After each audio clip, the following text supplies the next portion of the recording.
ಕರುನಾಡು ಕುರುಕ್ಷೇತ್ರವನ್ನ ಗೆಲ್ಲಲು ಈ ಬಾರಿ ಹಳೆ ಮೈಸೂರು ಭಾಗವನ್ನ ಹೆಚ್ಚಾಗಿ ಪ್ರಧಾನಿ ಮೋದಿ ಅವರು ಟಾರ್ಗೆಟ್ ಮಾಡಿದ್ದಾರೆ.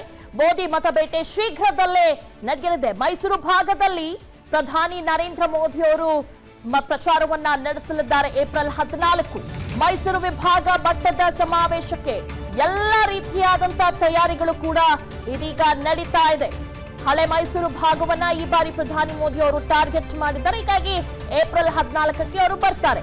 ಶೀಘ್ರದಲ್ಲೇ ಮೈಸೂರು ಭಾಗದಲ್ಲೇ ನಮೋ ಪ್ರಚಾರವನ್ನ ನಡೆಸಲಿದ್ದಾರೆ, ಮತದಾರರನ್ನ ಸೆಳೆಯಲಿದ್ದಾರೆ ಮೈಸೂರು ವಿಭಾಗ ಮಟ್ಟದ ಸಮಾವೇಶಕ್ಕೆ. ಹೀಗಾಗಿ ಸಾಕಷ್ಟು ತಯಾರಿ ಕೂಡ ನಡೆಸಲಾಗ್ತಾ ಇದೆ. ಹೀಗಾಗಿ ಮೋದಿ ಸ್ವಾಗತಕ್ಕೆ ಬಿಜೆಪಿ ಭರ್ಜರಿ ಸಿದ್ಧತೆಯನ್ನ ಮಾಡ್ಕೊಳ್ತಾ ಇದೆ ಮತ್ತು ಸಮಾವೇಶ ಬಹಳ ಮುಖ್ಯ ಆಗುತ್ತೆ. ಹೀಗಾಗಿ ಸಮಾವೇಶಕ್ಕೂ ಕೂಡ ಬಹಳ ಸಿದ್ಧತೆಯನ್ನ ಮಾಡ್ಕೊಳ್ತಿದೆ ಬಿಜೆಪಿ.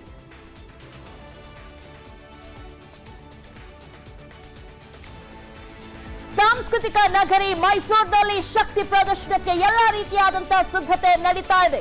ಯದುವೀರ್ ಒಡೆಯರ್ ಮೈಸೂರು ಕೊಡಗು ಅಭ್ಯರ್ಥಿ. ಹೀಗಾಗಿ ಯದುವೀರ್ ಪರವಾಗಿ ಈ ಬಾರಿ ಪ್ರಚಾರವನ್ನ ನಡೆಸಲಿದ್ದಾರೆ ಪ್ರಧಾನಿ ನರೇಂದ್ರ ಮೋದಿ. ಇನ್ನು ಚಾಮರಾಜನಗರ ಕ್ಷೇತ್ರದ ಅಭ್ಯರ್ಥಿ S Balaraj, H D Kumaraswamy Mandya ಕ್ಷೇತ್ರದ ಅಭ್ಯರ್ಥಿ, ಹಾಸನ ಅಭ್ಯರ್ಥಿ ಪ್ರಜ್ವಲ್ ರೇವಣ್ಣ ಪರ ಮತಯಾಚನೆಯನ್ನ ನಡೆಸಲಿದ್ದಾರೆ. ಎಸ್ ಎ ರಾಮದಾಸ್ ನೇತೃತ್ವದಲ್ಲಿ ಎಲ್ಲಾ ರೀತಿಯಾದಂತಹ ತಯಾರಿಯನ್ನ ಮಾಡ್ಕೊಳ್ತಿದ್ದಾರೆ. ಅಂದ್ರೆ ಬರೀ ಮೈಸೂರು ಅಂದ್ರೆ ಸಹಜವಾಗಿ ಇದೆಲ್ಲವೂ ಕೂಡ ಕವರ್ ಆಗುತ್ತೆ. ಹೀಗಾಗಿ ಈ ಒಂದು ಪ್ರಚಾರಕ್ಕೆ ಎಲ್ಲಾ ರೀತಿಯಾದಂತಹ ಸಿದ್ಧತೆಯನ್ನ ಕೂಡ ಈ ಬಾರಿ ಬಿಜೆಪಿ ಮಾಡ್ಕೊಳ್ತಾ ಇದೆ. ಆ ಒಂದು ಜವಾಬ್ದಾರಿಯನ್ನ ಎಸ್ ಎ ರಾಮದಾಸ್ ಅವರು ತೆಗೆದುಕೊಂಡಿದ್ದಾರೆ. ಅವರ ನೇತೃತ್ವದಲ್ಲಿ ಪೂರ್ವ ತಯಾರಿ ನಡೀತಾ ಇದೆ. ನಮೋ ರೋಡ್ ಶೋ ಸಮಾವೇಶಕ್ಕೆ ಬಿಜೆಪಿ ಭರ್ಜರಿಯಾಗಿ ಪ್ಲಾನ್ ಅನ್ನ ರೂಪಿಸಿದೆ ಈ ಬಾರಿ. ಹೀಗಾಗಿ ಹೆಚ್ಚಾಗಿ ಈ ಕ್ಷೇತ್ರಗಳನ್ನ ಈ ಬಾರಿ ಟಾರ್ಗೆಟ್ ಮಾಡಿ ಪ್ರಚಾರವನ್ನ ನಡೆಸಲಿದ್ದಾರೆ ಪ್ರಧಾನಿ ನರೇಂದ್ರ ಮೋದಿ ಅವರು. ಹೀಗಾಗಿ ದೊಡ್ಡ ಮಟ್ಟದಲ್ಲಿ ಸಮಾವೇಶ ಮಾಡೋದಕ್ಕೆ ಬಿಜೆಪಿ ಸಿದ್ಧತೆಯನ್ನ ಆರಂಭ ಮಾಡಿದೆ. ಈಗಾಗಲೇ ಆ ಎಲ್ಲ ಜವಾಬ್ದಾರಿಯನ್ನು ಕೂಡ ಎಸ್ ಎ ರಾಮದಾಸ್ ಅವರು ತೆಗೆದುಕೊಂಡಿದ್ದಾರೆ. ಹೀಗಾಗಿ ಈ ಬಾರಿ ಆ ಜವಾಬ್ದಾರಿಯನ್ನು ತೆಗೆದುಕೊಂಡು ಸಮಾವೇಶನ ಸಕ್ಸಸ್ ಮಾಡಬೇಕು ಅನ್ನೋ ಸಿದ್ಧತೆಯಲ್ಲಿ ಬಿಜೆಪಿ ಇದೆ. ಓಕೆ, ಎಲ್ಲಾದ್ರ ಬಗ್ಗೆ ಡೀಟೇಲ್ಸ್ ನೀಡ್ತಾರೆ ನಮ್ಮ ಮೈಸೂರು ಪ್ರತಿನಿಧಿ ರಂಗಸ್ವಾಮಿ. ಏಪ್ರಿಲ್ 14ಕ್ಕೆ ಪ್ರಧಾನಿ ಮೋದಿ ಅವರು ಬರ್ತಿದ್ದಾರೆ. ಏನೆಲ್ಲ ಸ್ಟ್ರಾಟಜಿಯನ್ನ ಇಲ್ಲಿ ಬಿಜೆಪಿ ಮಾಡ್ತಾ ಇದೆ ಮತ್ತು ಯಾವ ರೀತಿ ತಯಾರಿ ನಡೆಸ್ತಾ ಇದೆ? ದಿವ್ಯ ರಘುನಾಥ್, ಚುನಾವಣೆಯ ಕಾರಣಕ್ಕಾಗಿ ಬಿಜೆಪಿ ತನ್ನ ಆಂತರಿಕ ವಲಯದಲ್ಲಿ ಕ್ಲಸ್ಟರ್ಗಳನ್ನ ವಿಭಾಗ ಮಾಡಿಕೊಂಡಿದೆ. ಆ ಕ್ಲಸ್ಟರ್ಗಳಲ್ಲಿ ಮೈಸೂರು ಕ್ಲಸ್ಟರ್ಗೆ ಒಳಪಡುವಂತಹ ಹಾಸನ, ಚಾಮರಾಜನಗರ, ಮಂಡ್ಯ ಮತ್ತು ಮೈಸೂರು ಈ 4 ಲೋಕಸಭಾ ಕ್ಷೇತ್ರಗಳಿಗೆ ಎಸ್ ಎ ರಾಮದಾಸ್ ಅವರನ್ನ ಇನ್ಚಾರ್ಜ್ ಮಾಡಿದೆ.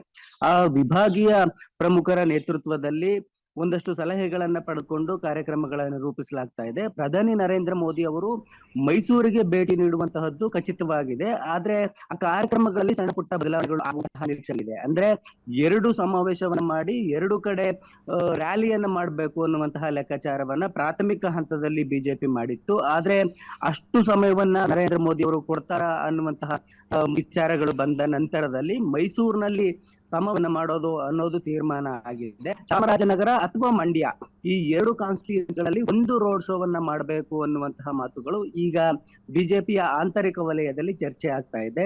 ಆ ಪ್ರೋಗ್ರಾಮ್ಗಳಲ್ಲಿ ಒಂದ್ಸಲ ಸೆಟರೇಟ್ ಆದ್ರೆ ಅನ್ನರದಲ್ಲಿ ಸಿದ್ಧತೆಗಳು ಇನ್ನಷ್ಟು ವೇಗವನ್ನ ಪಡೆದುಕೊಳ್ತವೆ. ಸದ್ಯಕ್ಕೆ ಮೈಸೂರಿಗೆ ನರೇಂದ್ರ ಮೋದಿ ಬರ್ತಾ ಇರುವಂತಹದ್ದೇ ಬಿಜೆಪಿಯ ಕಾರ್ಯಕರ್ತರಲ್ಲಿ ಮತ್ತು ಮುಖಂಡರಲ್ಲಿ ಒಂದು ಉತ್ಸಾಹವನ್ನ ಸೃಷ್ಟಿ ಮಾಡಿದೆ. ಆ ಉತ್ಸಾಹವನ್ನ ಕಾರ್ಯಕ್ರಮದ ಸಕ್ಸಸ್ ಪಡಿಸಿಕೊಂಡು ಇನ್ನಷ್ಟು ಎಫೆಕ್ಟಿವ್ ಆಗಿ ಅಂದ್ರೆ ಶಕ್ತಿ ಪ್ರದರ್ಶನದ ರೀತಿಯಲ್ಲಿ ಈ ಮೈಸೂರಿನ ವಿಭಾಗದ ಕ್ಷೇತ್ರಗಳನ್ನ ಗೆಲ್ಲೋದಕ್ಕೆ ಬಿಜೆಪಿ ತಯಾರಿಯನ್ನ ಮಾಡಿಕೊಂಡಿದೆ. ಅದಕ್ಕೆ ಪೂರ್ವಭಾವಿಯಾಗಿ ಮುಖ್ಯಮಂತ್ರಿ ಸಿದ್ದರಾಮಯ್ಯನವರು ಮೈಸೂರು ಮತ್ತು ಚಾಮರಾಜನಗರಕ್ಕೆ ಭೇಟಿಯನ್ನ ನೀಡುತ್ತಾ ಇದ್ದಾರೆ. ಏಪ್ರಿಲ್ 12, 13, 14 ಈ 3 ದಿನಗಳಲ್ಲಿ ಮುಖ್ಯಮಂತ್ರಿ ಸಿದ್ದರಾಮಯ್ಯನವರು ಬಂದು ಹೋಗ್ತಾರೆ. 14ನೇ ತಾರೀಕು ಪ್ರಧಾನಿ ನರೇಂದ್ರ ಮೋದಿ ಅವರು ಮೈಸೂರಿಗೆ ದೊಡ್ಡ ಮಟ್ಟದ ಶಕ್ತಿ ಪ್ರದರ್ಶನ ಅನ್ನುವ ರೀತಿಯ ಬೃಹತ್ ಕಾರ್ಯಕ್ರಮದಲ್ಲಿ ಪಾಲ್ಗೊಳ್ಳುತ್ತಾರೆ. ಓಕೆ, ಧನ್ಯವಾದಗಳು ತಮ್ಮೆಲ್ಲ ಡೀಟೇಲ್ಸ್ಗಾಗಿ ರಂಗಸ್ವಾಮಿ. ಅನುಕ್ಷಣದ ಸುದ್ದಿಗಳಿಗಾಗಿ ವಿಸ್ತಾರ ನ್ಯೂಸ್ ಯೂಟ್ಯೂಬ್ ಚಾನೆಲ್ ಸಬ್ಸ್ಕ್ರೈಬ್ ಮಾಡಿ. ಹೊಸ ಸುದ್ದಿಗಳ ನೋಟಿಫಿಕೇಶನ್ಗಾಗಿ ಬೆಲ್ ಐಕಾನ್ ಕ್ಲಿಕ್ ಮಾಡಿ. ಲೇಟೆಸ್ಟ್ ಅಪ್ಡೇಟ್ಸ್ಗಾಗಿ www.vistaranews.com ವೆಬ್ಸೈಟ್ಗೆ ವಿಸಿಟ್ ಮಾಡಿ. ಅಂಗೈಯಲ್ಲೇ ಜಗತ್ತಿನ ಸುದ್ದಿ ತಿಳಿಯಲು ವಿಸ್ತಾರ ನ್ಯೂಸ್ ಕನ್ನಡ ಆಪ್ ಡೌನ್ಲೋಡ್ ಮಾಡಿ.